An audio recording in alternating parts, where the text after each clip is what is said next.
Eden TV si konton sosion sena chena le pour miton watime eba jonomi do oho miton la mesen wo mi lesun gagiro jonomi bo mi ken pado onu ba ito miton si hogo won to mena ya na mena no kan si apana e o to do gbe si apana o ngre ji mi ken pado titingbe egbe o won to meji mi do npana ke do mera ho mongongo ro ho la do edo agbala sai o mera ho poye Emile mi maule o akwira kudoku mi kudo zoni o zombe kunu do kwa mawo ene egbe o mina dokodo won to mesin hogo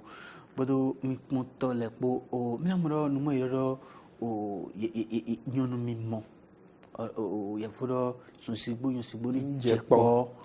o lo ye wule ya ye wule lo do mawo mene ya ye wule do won to me do lo wule ye wule do won to me mi ton le nga titebe ti to lenti bo on declare meni ko bale jepo ngbo o lo so pas ko jepo e be ndebo e be nu siside won to me sin nu siside bo won to me o ki nu mo yi o mawo me lo sun kin mo yi me wa do mo lo pe mo kan tiro joja mi ton le o susu mo do o bi na do nu po daide nu po ecclesia ku se nu gbe mi to le nu duda nenga gbon wala ni ko ba do ni nu egbe mo kan o hogen hoda ho ado do ina do ho gbe o gbe sun sipo yin sipo e taidi o tingbo igbagbo amo o tinu johun me e ma do na sen e ka mo igba nsen ai o ti ka mo igba sen si se don igbe to le du donc e de credo na egbe lo guado o de je bo tito demo ma lo fun zedo egbe lo me o e wa lo ki ho bo e ka lo ki ho ni o nemina beido ho cambio de mondo atedine inga mi gana do koume do pondo wo neyin me de won igbe na bible o ma lo fun do ko lo bible meda même ma mi egbe to le mado otoro ganjiwa ezonro ni to ma lo fun kan bi me do mo lo gbetoti na monyonu betoti na gbedo yumaro nyuna malo ma fuando do ko eton le utu e mera ho ko ye loaze idilo yan lo gi note betoti do yimado sunando yimaro nyamo ina zi egbe iton sizu sen mawu betoti ma mugan mado nyuna mo mo so do betole si nyanya yeton nouvelle na betole ton e zombo e do nihin do tengi me de yo bina do do mo lo ndezo du susulimado sudo alo yin sulemado won ina sudo wa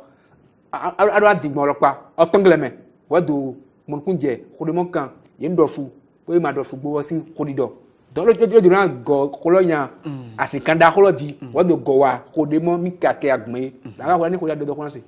o mo lukasio do o ken lo mo yigbedo ile ma lo o yanu amo alo ma lo ekin o tito lene tito fofo lene amo o ma lo sun ze won dodote no dandameo sun sigbo do a chepo onile polo lu nu kan idan e do bible me mi mo lo ni bo renu o be renu bo todo wa bo family motona e be su gba sigbo sun sigbo ni chepo da ho yin be nu bligidi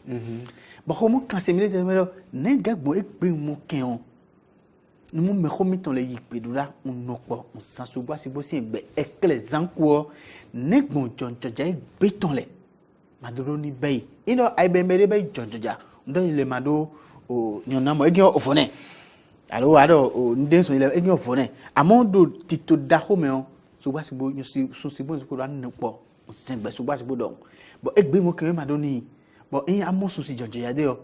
ando o nyosi le megbon do yan eton wa vile poton de me o e joun yigbe na yi e ga igbe na o na we lo na no emeton lo bo fiton lopo alo e jan do e yile man bayi bo ni kan gbele wa do susu bo mi wa do yun si ble mu tede e be jonjoja e do vile po o tomade kan alo sun si lo e do vile po ayin e ma do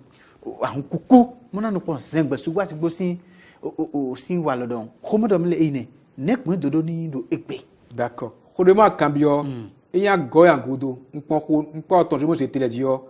na kun di no si na sinu ayi nebo zombo e gbede yo sunsi joja nyo si joja ma do dina do fu alona mo nyonu wa mia là j'ai de nous tondi nous content et ben do mo lo e ndo osoma lo si alo amunyun ne hen do ale nous content ne donc gbeto tin wa do gbeto adon wazo do zona wa ndo dun ozona wa ndo hen ozona wa ndo to yu si emele ozona wa ndo to yi emele futon le amando ozona wa adonyonu tout clatin donc c'est vous souci de mon problème alors mon ku je no meyo ngiram la a lo mo yon dede allo lo do su dede yo oson kwa o je te ona e lo ma so buso mi na no te ponu we nous condamner nous mo so bo nous condamner oh we go nous gbo ma do ogbeji ma no wa lo e metaftafu allo de déception amon trahison wani lo madonna menozo nim de ay won medical c'est voilà bleu me wa ta foi allo ado onton bon onton yele sunsu yoki wa fun godo yan wa levu ya be e be ya gban to tokuna me do yan do nde gboro je lo gboro e container donc age wa lo société mi egbe to le don le zombo me le tindo yan gbo bleu me do lo ma fun do allo mo yan mo awe go otongo ebe yi otongo lo mi ane do pa wodi ebe na nu ko go na egbesin oya zombo me le ye durana do su allo mo yan mamu egbesin ya donc ça veut dire que ne jodo ni azade mo yi zon wa allo won gbe na famille to mi do sulu ye do agban ko na yi donc il do ma leje na iwa ide duro yi de ko kan don yi ba do na mo do alapan di yo e son famille ego o to gbo no gbogbo me de ti on ye to mo ino ye ma no po me de ya ko le mo to do na ye no e ve na allo ko ye do ayi to e no e do ni yan no le ma ye me ma hen ko na ye gbo no ni ye ton donc do tank me de yo e ta de lo tanglo me mi ton ni ne pon e go mi wa zondo mi gindo ye ni de mo yonu allo ye do suo e mai gbeto juro wa onu de na mi wa do ogbe do société me do egbe lo ngo toro ni hi ba be gbeto egbe me o ai bi o agbe o alo ando su e alo amu yonu ma mo nu wa pe ma o so na wale ine so yo ton ye we no ne awu be ma o so de lo pa de ayi ando so no wa be so ma de alo ando segbeji do wa son lo oh me la ho po ye Emile endo o mina pon do won do me sinu hanwo onu e otan me ko mi tan le sin apa mi do mo kakaka je egbe mo ken endo ye na opon do nu kele mo mi do ejo me o le hunga o ayin won me regbo wa tafwai alo amabo mo sonde kancho egele do ni kancho me ko le yi nsogbehe do won do me do ti nnopo nno bijina sansuwa si bo sin egbe bon enu ni me wole wenda kan cho yi sasuba le ga mi le ji mi le de me bon nga gbo mi jonjoja gbe mu kan de lo e gelo na sonbo modo no mi lo won ezemo wa si de won do me mana timbage ko da wa kam yo amo ide ya ko lo de e be do na nu kun de mi le mo jeri me gbe e ma mi tole mo wa amo mi no de e no mi do ni o e declare gbe nu kun mi le mo jeri me de gbe de bo jonjo amo jonjoja ya to ko na vion si de mo jedo bo vlon flupe ga ji vilo bo vile polondo sa de pe do ni o me ko nu kun mi jonjoja le mo no enzo mi do nu ngalo le be no tena tu lo mena mo fun gbere do de mi la de et il faut français le petera mi ai ou alors les enfants les et mi les droits en dédé et mi les droits en dédé amlo kun je me ou alors do walo me o il faut le fond ye mo nu ye jivio e ma de ni fun to me kan fan lo e yan pon o itogan il faut to me to dédé am de mo le ai o vidi mani to me amlo kun je me donc e tege me yo ye divi ye do ko le me ngbe yo ko e tege me e fe la gbo mi do nde mo e do wa no sogbon amamotona amlo kun je me amondo seme no sisi egbedo mo mere ma do ko na o me bije o adona toju adona yi me ne ye mo ede gbon ne do ko lo gbon kan bi odo ke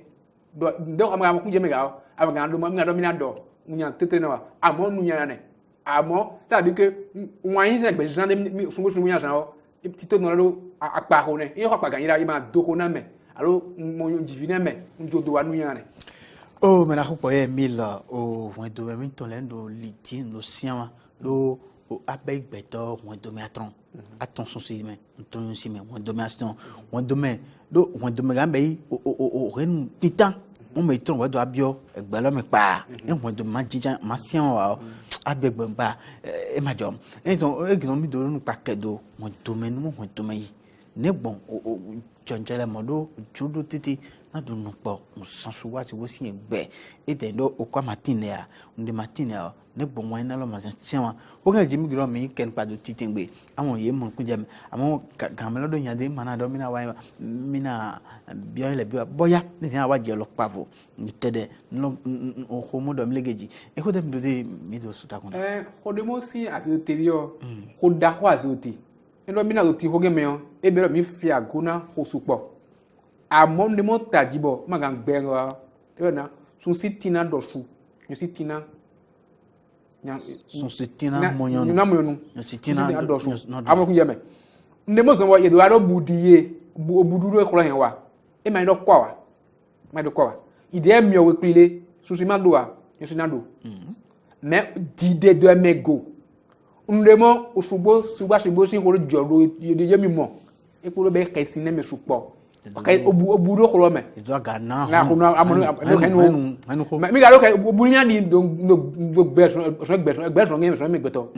don be lo na le tengi de mi amonu kunje me ra ko mi ado ntume ye mo kunje re mo lo aigbe agbe o ala do hen do ala do hen me ga do hen no hen no si ne e ma yin do mo lo yan ten pon wa amonu kunje me etenge me de ado ko dalu ado ko na me ko lo gan lo me we pere me na il faut que me yo ira mo lo o modernisation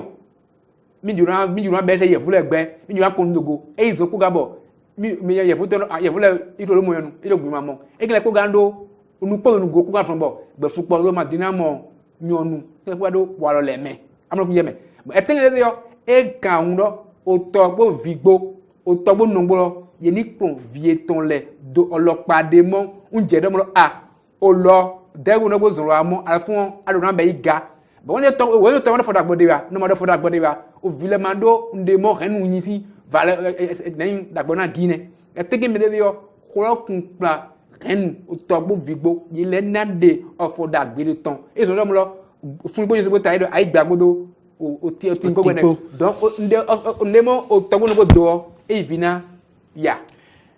John ena chana kaka mena ko poye Emile holo esiso gaji bo mina gbe awakan olopavo o time do reno no dahone ya volo première cellule amondi ai o yen le bi belle son bi ko dan do o ndo atoko na mede alo mede moko ya jivido de o vi mu yoyo mu wa gbe mede o mu henu yo elo madonna gi elo la mo do ni o walo ni ko gbe ena declare do henu mi to le do apai oh me konto mina gba goji titingbe ina chana mkaka ma do na hugani wa ino ma wa chana mi funga jana kule wo ma do mi de sin ogbese mi do gbe ozon agbe mi to mo lo ji fun le mera ko Igor Mutonji mera o Didier Gedu mera ko o Frejus Fiosi ye mo do o mo lo ji fun mi do lo mimo do gbe mi ton se o yere mi do gbe kaka do ikudu ozon iton ma yan ko ngani wa yin ma o do mi funga jana kule wo mera do mi de le mo do identify mera ko mi kudoko afu kudo adegwe mais tu réussis à